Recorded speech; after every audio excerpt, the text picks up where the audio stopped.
Welcome back to the deep dive. You've brought us a really fascinating stack of sources today. I have. It's a collection of these interconnected stories, all from the new town of Edinburgh, and it's all framed under this beautiful and maybe a little ironic title, The Unbearable Lightness of Scones. It's a great title. And you're right, it's more than just light reading.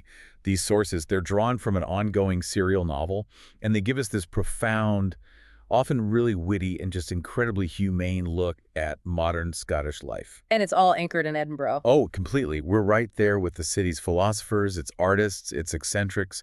The author really uses that landscape, the cobblestones, the mist, the intellectual salons, as a stage. The stage for what? For exploring those small but, crucial ethical decisions that really define who we are. Exactly. So our mission today is pretty straightforward. We're going to take all this detailed material, these little vignettes that cover everything from, say, a near-death experience in Australia to high society snobbery about vowel sounds. Which is a fantastic section. It is, and we're going to extract the key insights. We want to get at the quiet philosophy, the unexpected drama that's all woven into the fabric of this one place, 44 Scotland Street. Right. So think of this as your shortcut. We're not just telling you what happened, but trying to understand why these small moments matter so much in, the grand scheme of how a society holds itself together. And we should probably mention the style right away. It's this charming, witty, and deeply moral style that, people will recognize. From things like the Noper One Ladies Detective Agency. Exactly, or the Isabel Dalhousie series. But here, the geographical focus is just absolute. The sources paint Edinburgh indelibly. It's all done with humor and this very gentle satire that looks right under the polite veneer of Newtown life. Okay, let's unpack this. And I think the best place to start is with a major life event that kicks off our sources. The wedding. The wedding of Matthew and Elspeth Harmony. This is where we really start to see that social fabric being built. A wedding is just the perfect setting for this kind of narrative, isn't it? Because it gathers all these different social elements. You got family, friends, students, and it forces them all to sit and observe this one act of commitment. It's Matthew and Elspeth's big day, and what's so interesting is that even Matthew, who's clearly devoted to her, he has this terrible internal wobble right before the ceremony starts. That moment of doubt. It's so human, isn't it?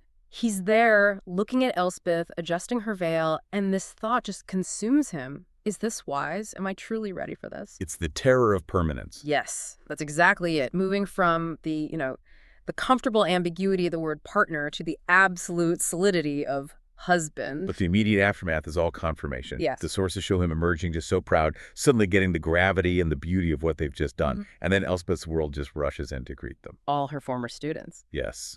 With these wonderful names, Merlin, Pansy, Tofu, and Hiawatha. They're all there, jostling to see their beloved teacher, Miss Harmony, in her new role. And right in the middle of all the congratulations, we get one of those fabulous little historical nuggets that just gets casually dropped in. It grounds the story so firmly in Edinburgh. The revelation that the great crime novelist, Agatha Christie, married her second husband right there. In that very same chapel. To the archaeologist, Max Mallowan. It's a wonderful detail, and the story that comes with it is even better.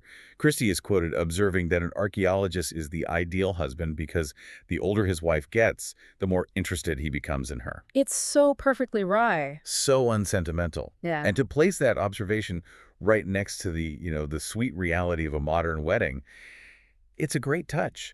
It's a reminder that a successful commitment often needs humor and pragmatism, not just, blind romance. The relationship between Matthew and his father, Gordon, also gets a detailed spotlight here. Yeah. They're both in the same tartan, they're both bekilted, and the source notes that the shared clothing created this palpable feeling of unity, of connection between father and son. And yet, even in that moment of unity, the paternal anxiety just bubbles up. Gordon, this wealthy, confident father, leans in right after the ceremony to whisper his own moment of doubt to Matthew. He says, "I thought you were having second thoughts." Exactly. He shares this anecdote about a friend who called off a wedding at the last second. And that tells us that the fear of commitment isn't just Matthew's. It's this shared male anxiety that crosses generations and social class, even on the happiest days. And speaking of Gordon's wealth, the sheer scale of the reception, hosted in these two massive marquees and Moray Place gardens, paid for by Gordon. That pivots us directly into one of the most unexpected deep dives. That's great. It's about Scottish sociolinguistics, specifically the controversy around how you pronounce the town of Goulogne. This is a perfect example of how the author uses a tiny local detail to just expose these massive social fault lines. So Gordon, after remarrying, he moved to Gillane, which is a pleasant town in East Lothian, and he insists it must be pronounced Gillen. Right. And this tiny difference, the source notes, divides the entire east of Scotland into, and this is a quote, warring factions. It sounds like such a ridiculous argument, but the level of intensity they describe is really high. It is. The sources even trace it back to this violent incident in late 1973, where a motorist was actually punched for pronouncing it wrong. For saying Gullen. For giving the U that gull sound instead of the gill sound. And the motorist apparently responded by defending himself with a golf club. Wow. And the legal case that followed resulted in this incredibly erudite judgment from the sheriff, which the sources meticulously reproduce. The sheriff traced the possible Gaelic origins, the word Gullen, meaning a small loch or the shoulder of a hill. So he was trying to find the correct root. He was. But the deeper truth, and this is the core insight here, is that this isn't about etymology at all. It's about class. You can just see the social fault line appear like a crack in the pavement. Yes. The sources are so clear about it. The pronunciation is determined purely by economic and social standing. The haute bourgeoisie, the people living in the big, expensive villas up on the hill, they will only say Gillen. And the people on the other side of the road. The people living across the high street would, as the source Riley puts it, choke rather than use that pronunciation. So it's a linguistic gatekeeper. A total shibboleth. By insisting on Gillen, the wealthy create this simple word that instantly tells them who belongs and who doesn't. Gordon tries to dismiss it all as pettiness, comparing it to arguing over table napkin versus serviette. But the twist is that even as he's dismissing it, he reveals his own ingrained social bias. Yes. He notes that, of course, the correct word is napkin. Right. He exposes that self-deception. He's claiming to be above the snobbery, while at the same time knowing and reinforcing the correct usage. It just shows that class distinctions in Edinburgh are often subtle, often linguistic, but they are absolutely the cement that holds that social structure together. Even if that structure is built on, arbitrary vowel sounds. It really is. So if Matthew's wedding was about the quiet dignity of commitment, our next major character, Bruce Anderson, shows us the exact opposite. He really does. Bruce is described with brutal honesty as the erstwhile surveyor and persistent narcissist. Bruce is a case study in transactional living.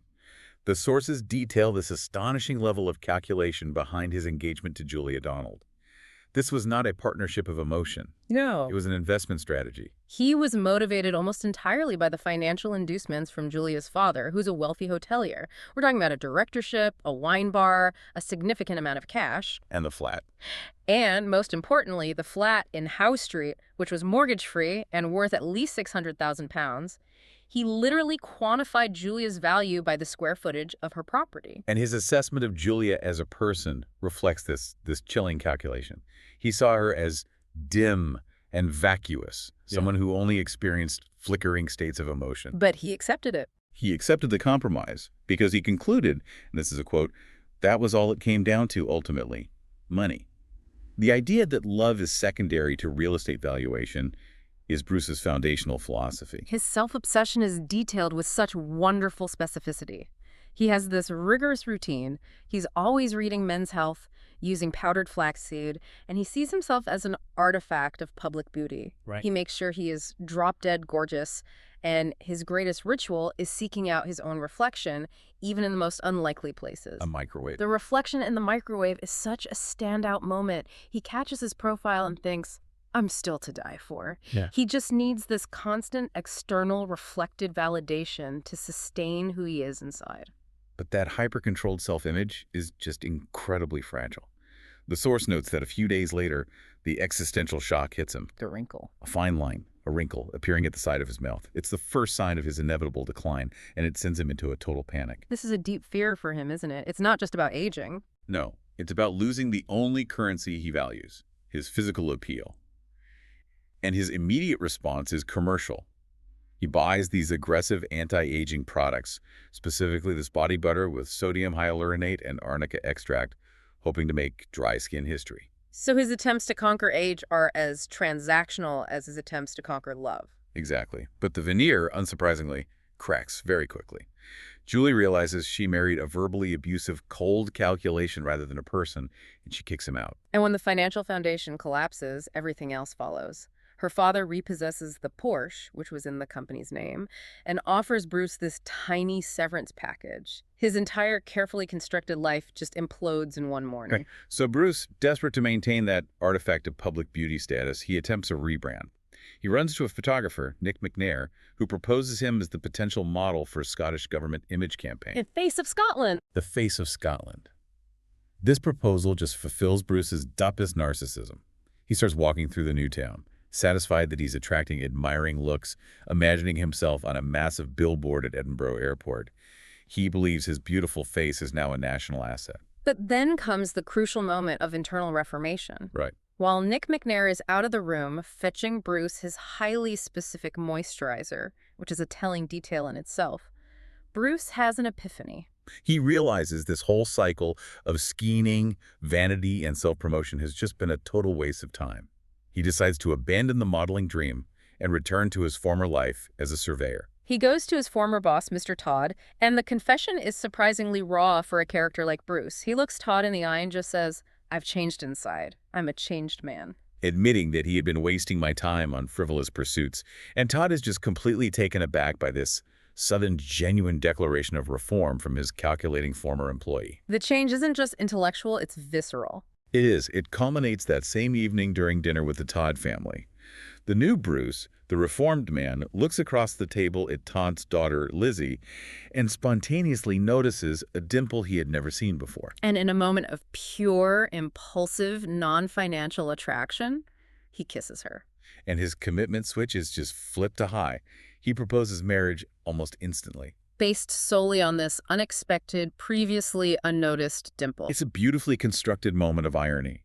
The man who spent years calculating the value of a 600,000-pound flat now proposes marriage based on a tiny feature on a person's face. And Lizzie, showing significantly more wisdom than he ever did, defers the proposal for a simple movie date at the Dominion Cinema. Right. It reinforces the theme that genuine human connection often sneaks up on us when we finally stop calculating the cost. Moving from the whirlwind chaos of Bruce's transformation, we go back to Matthew and Elspeth, who are enjoying the deep, calming reassurance of their new life together. Matthew explicitly reflects on the word husband, and he finds it richer and more profound than what he calls the anodyne, soulless partners term. He really appreciates the weight of the institution. And the sources focus on these specific, often small moments of intimacy that define their shared life. For example, during their flight on Singapore Airlines, on their way to Australia, Matthew was fumbling for his keys. And Elspeth suggested he put them in his sporran. Exactly. Now, for anyone unfamiliar, the sporran is that pouch you wear with the kilt. It's basically a man's purse in Scottish Highland dress. And Matthew was surprised because his sporran was typically just for show, it was empty.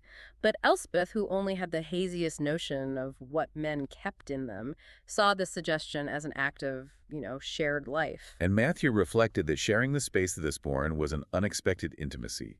Ridiculous, yes, but not ridiculous. This subtle moment of shared domesticity is immediately followed by a much grander declaration of love. Where Elspeth drew a lipstick heart with their intertwined initials on Matthew's stomach. And Matthew sees this act as like an act of undressing, confirming that he had truly found the person who loved him unconditionally. This conviction just transforms his view of his own world. Even India Street seems richer. Right. The honeymoon destination itself was a surprise. He only revealed it when he mentioned they'd need a passport, which cleverly ruled out the Isle of Arran. They were headed for Perth, Australia. Their arrival in Perth triggers another one of the author's sharp cultural observations.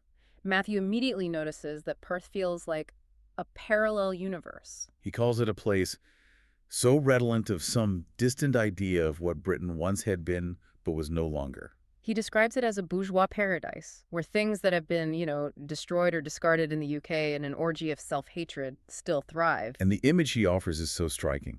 The boys from Scotch College marching into assembly in khaki shirts and shorts, swinging their arms like soldiers on parade. Matthew feels this momentary internal conflict, an embarrassment for appreciating such an old-fashioned thought.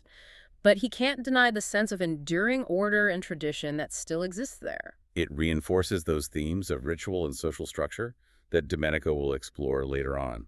But the paradise quickly reveals its perils.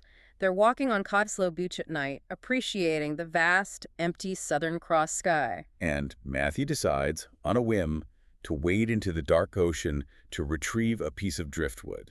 This small, whimsical act precipitates a sudden, life-threatening crisis. A rogue wave, followed by another, sweeps him off his feet, and he is caught by a riptide that drags him swiftly out to sea. He correctly tries to swim diagonally across the current, but the terror is absolute. What's so fascinating here is the psychological detail of his near-death experience. His clothes are waterlogged, dragging him down, and in his last conscious thoughts before crew panic sets in, his brain just grasps at the mundane. Right. The name of the West Australian wine they had enjoyed, Cape something or other, and the word Amal, from the opera Amal and the Night Visitors. It's a remarkable insight. How the brain, facing ultimate peril, often retrieves these utterly useless random facts from the back of your memory instead of survival information. And then the real terror sets in. He remembers the Australian ecosystem.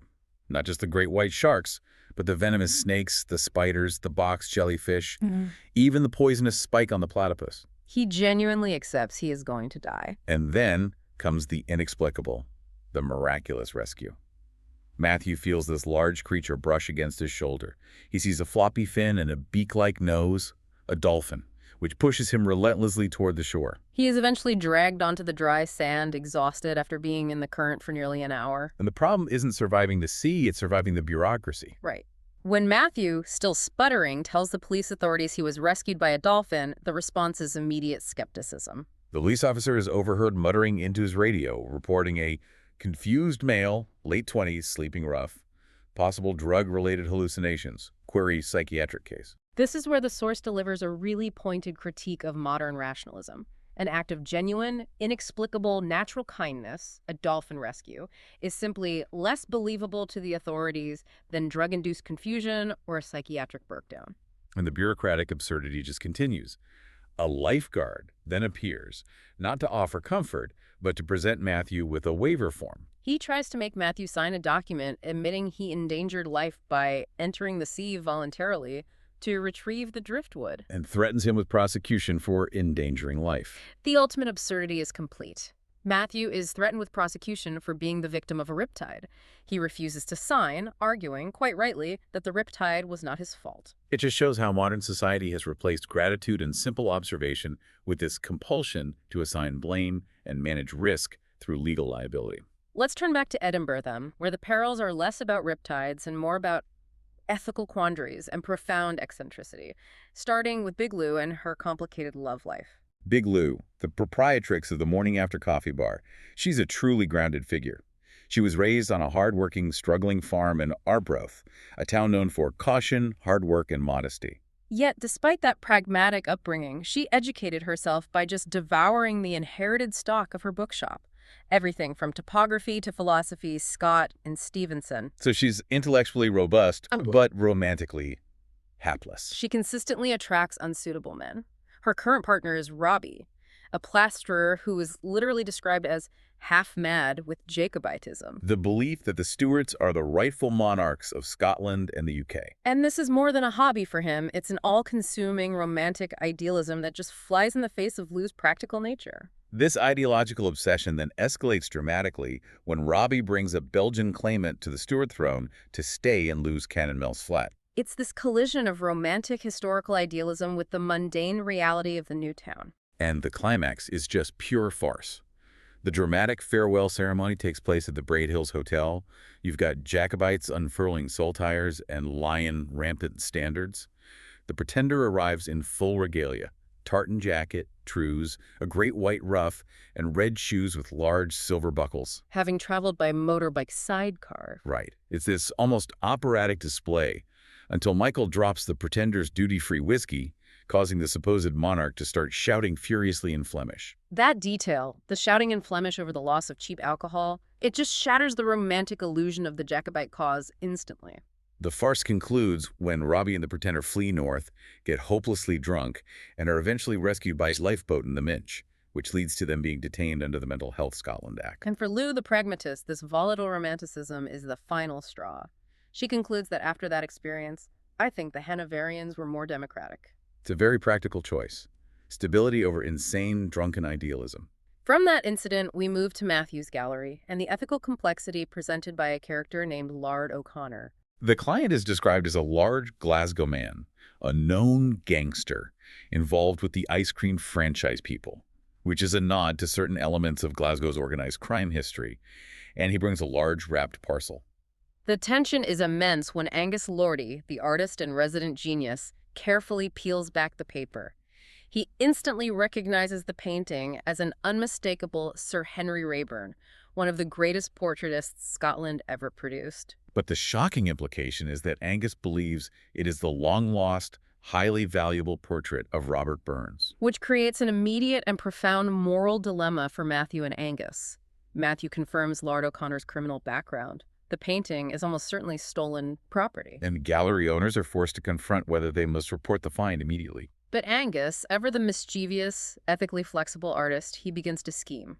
He suggests they might need to touch up a lesser portrait with acrylic paint to resemble Burns, just in case they're forced to hide the real Raeburn.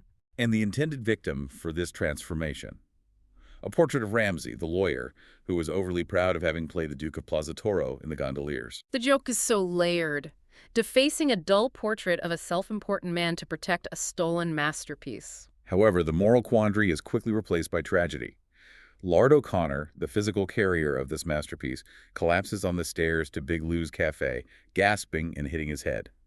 Matthew and Angus rush to perform CPR. The description is clinically detailed and, in a grim way, slightly comedic. They perform mouth-to-mouth and chest thumps, resulting in a posthumous belch, which the source attributes to Lard's last protest against the Glaswegian diet. His death is confirmed as heart failure. Matthew and Angus, despite their unease about his profession, attend the crowded Catholic funeral in Glasgow, which provides yet another profound cultural study. The scene highlights the hardness of Glasgow life, but also the deep, loyal bonds of community. The eulogy is perhaps the most revealing moment. Lard's former teacher delivers this moving speech, and he chooses to focus exclusively on Lard's unexpected generosity and humanity. He recalls Lard helping younger boys at Paulmont, which is a young offenders institution, and his deep-seated anti-bullying stance. The ethical paradox is stunning. He was a gangster, yet he was staunchly against bullying. The teacher remembers that Lard would hospitalize bullies, but always followed up by taking them flowers afterward. And he even gifted the teacher a car when he retired. It forces you, the listener, to confront the complexity of morality. The raw, striking expression of grief is also captured perfectly by the funeral wreaths. These massive floral tributes spell out Lard, big man, quality, and the starkest and most honest of all, simply DI'd. It's a powerful, unsentimental farewell that cuts through any judgment about his criminal life. We transition now to the ongoing philosophical battle fought daily in the new town, the life of Bertie Pollock. Aubrey. A small boy caught between his own desires and the relentlessly progressive, controlling agenda of his mother, Irene. Bertie is clearly intelligent. He's capable of using words like incompatible, and he genuinely tries to be a good son. But he is just dominated by Irene, and the conflict centers on a simple, traditional childhood desire, the Boy Scouts. Bertie finds a book about Baden-Powell and the Cub Scouts, and he's just longing for the uniform, the khaki shirt, the shorts, the rope, and the experience of camping, being a little hunter, singing classic songs like One Man and His Dog Went to Mow a Meadow. And Irene immediately pathologizes this desire. She confiscates the book, claiming these organizations appeal to a primitive urge in boys. In her ideological framework, they foster a desire to be little hunters and that the uniforms are ridiculous. She compares them to the uniforms worn by the fascisti. She does. She sees any traditional structure as inherently reactionary and dangerous. And to combat these dangerous urges, Bertie has to attend weekly psychoanalysis sessions. Initially with Dr. Fairbairn, then with the Australian transplant, Dr. Sinclair. And it is Dr. Sinclair who offers the most telling diagnosis. Irene treats Bertie less like a patient with problems and more like a personal trainer, constantly pushing him toward intellectual and political perfection based on her worldview. The level of control is just astounding. When Bertie and his friend Tofu try to find a way to join the Cubs without Irene's knowledge, they devise this plan of massive deception. Tofu suggests they tell Irene they are joining the Young Liberal Democrats instead. Just think about that for a moment. These small boys genuinely believe that telling their mother they are joining a political party is a more acceptable pursuit than learning to tie a knot or build a fire. It is a stunning indictment of Irene's political priorities and the pressure she puts on her son. But finally, Stuart, who's Matthew's father-in-law, steps in and makes a stand against Irene's obsessive control. Stuart argues firmly that scouting is exactly what Bertie needs, a safe place for traditional boyhood. He directly refutes Irene's accusation that the Cubs are a paramilitary organization that leads inevitably to the elitism of Muirfield Golf Club. And this moment of common sense prevailing over ideological zeal is a huge, if rare, victory for Bertie. Bertie is thrilled. He gets his uniform. He's excited by the motto, "Be prepared," BP, matching Baden-Powell's initials. He still desperately longs for a Swiss Army knife, the ultimate symbol of preparedness and autonomy. Yet, the reality of the first Morningside Cub Scout pack is a slight letdown. It shows that even traditional organizations have adapted to the modern, domesticated world. At the first meeting, Aquila starts discussing badges. Bertie, still under Irene's lingering influence, requests a Mozart badge. And Olive, another cub, immediately suggests they should instead pursue a cooking badge together. Bertie's hope of learning tracking, fire-making, and rugged skills is dashed by the prospect of cooking with Olive, a companion he finds incompatible. But Bertie's adherence to the Cub Scout ethos, even if he hasn't earned a tracking badge yet, unexpectedly saves the day during a map-reading exercise in the meadows. Bertie, Tofu, and Ranald witness the annual shoot of the Royal Company of Archers. And it seems the Archers, a very old, traditional, and supposedly precise Edinburgh institution, are wildly inaccurate. A powerful errant shot from a brigadier curves across the sky and lodges directly in the sleeve of a bystander. And that bystander. The boys recognize him immediately as the famous writer, Ian Rankin. Incredible. Bertie, demonstrating his newfound sense of preparedness and civic duty, immediately acts as a witness. The boys help Ian Rankin confront the Archers at their headquarters. And the Archers, hoping to avoid a massive liability lawsuit and public scandal, they attempt to bribe Rankin. They produce a waiver of liability form that bizarrely offers him membership in the Royal Company of Archers in return for his silence. Rankin, thankfully, refuses the bribe. Bertie's keen observation, learned through, well, a desire to be prepared, helps identify the guilty archer. It proves that simple observation and honesty are powerful civic virtues, far outweighing the ideological value Irene assigns to intellectual pursuits. Our final major character focus is Domenica MacDonald, the anthropologist and philosopher. Her story really connects the themes of intellectual isolation, ethical dilemmas, and the absolute necessity of social ritual in a dissolving world. Domenica finds herself facing a difficult moment of existential crisis. Her social diary is virginal, and she feels profoundly useless, which is a terrible feeling for someone whose life is dedicated to observation and intellectual engagement. She reflects on the price paid by famous intellectuals for their fame and insight. She recalls meeting Iris Murdoch, the philosopher, who was terribly lonely in the university staff club because people were afraid to approach her. They found her too intimidating. Similarly, she recalls W.H. Auden sitting alone in an Oxford coffee shop, possibly because his clothing was dirty, soup-stained, and ash-covered, deterring potential students from engaging in improving conversation. Domenica reflects on these as opportunities lost human connection because of the barriers created by celebrity or eccentricity. And this feeling of uselessness leads her down a path of, well, petty crime. She becomes convinced that her neighbor, Antonia Colley, stole her prized blue-spode teacup. This teacup saga is central to her ethical introspection.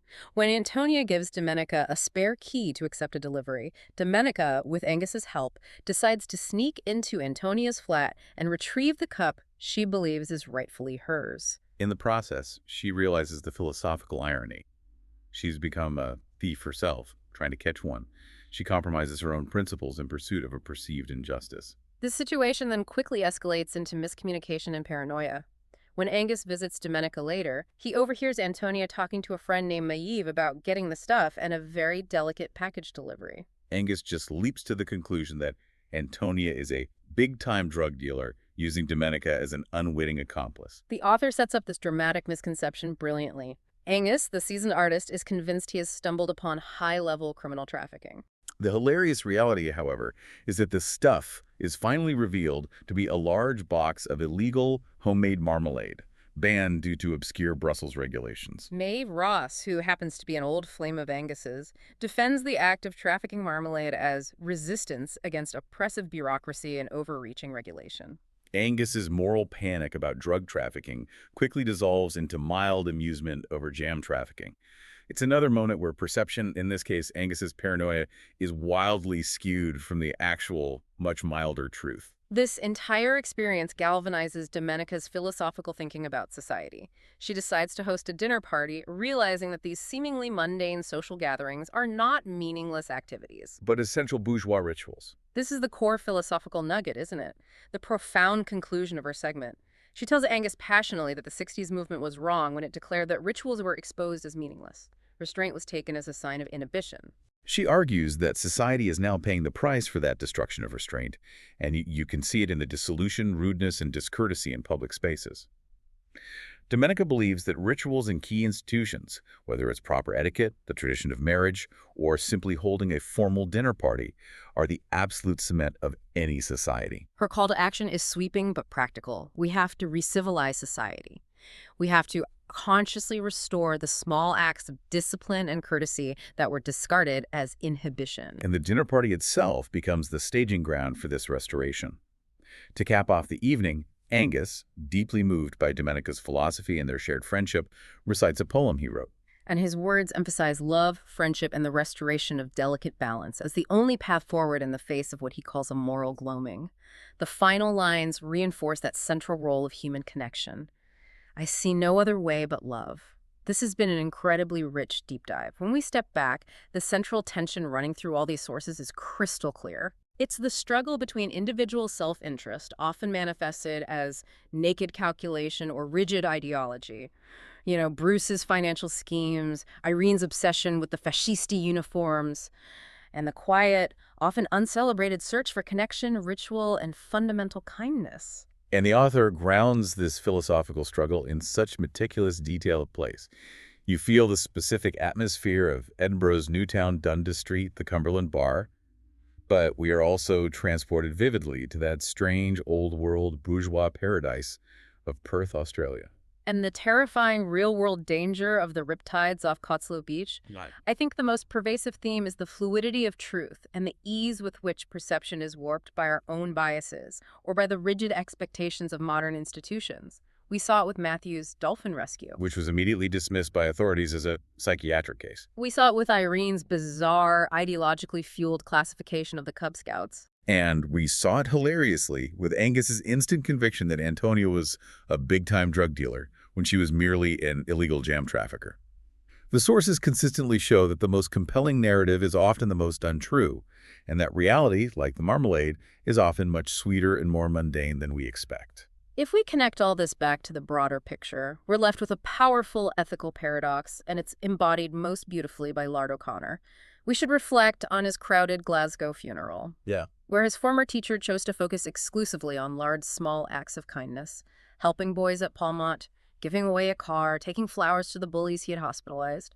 Despite Lard's criminal life, those small personal acts of generosity were seen by his community as his truest essence. And this raises an important question for you, the listener. In a world that Domenica fears is headed toward dissolution and rudeness, where calculation and self-interest often dominate, are the maintenance of personal rituals, like a well-organized dinner party, Matthew relishing mundane wedded life, or simply the performance of small, uncalculated acts of kindness, the true, quiet, and necessary acts of civilization. A profound thought to mull over as you navigate your own new town. Thank you for sharing your sources with us for this deep dive. We hope this has given you plenty to think about.